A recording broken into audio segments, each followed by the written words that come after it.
Limaan ang pagkakapresidente. Alam mo ang trabaho. Trabaho is trabaho.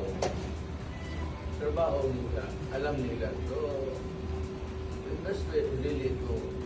Wala nang pilitan na respetuhan lang. Anyway, kung hindi nila ako patay, at life is bigla lang. Sila na naman ang nasa kabila. Bawat tuloy ako.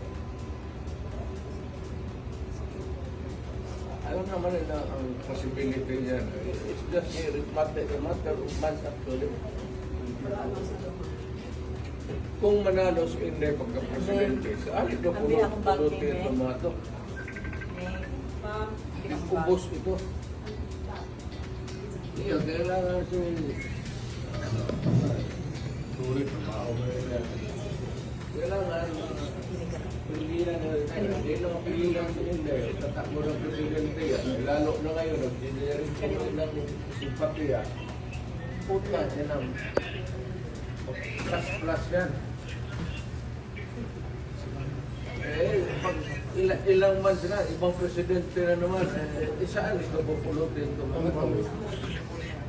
Ang problema, katrabaho lang ito, happen to be, ako, naiintindihan ko. Kaya, sinabi ko, this madness has to end. Ano lang kasi ang procedure kasi, let me be very frank with you. When you are placed under arrest. Sa muli, maraming salamat sa inyong panonood at pakikinig.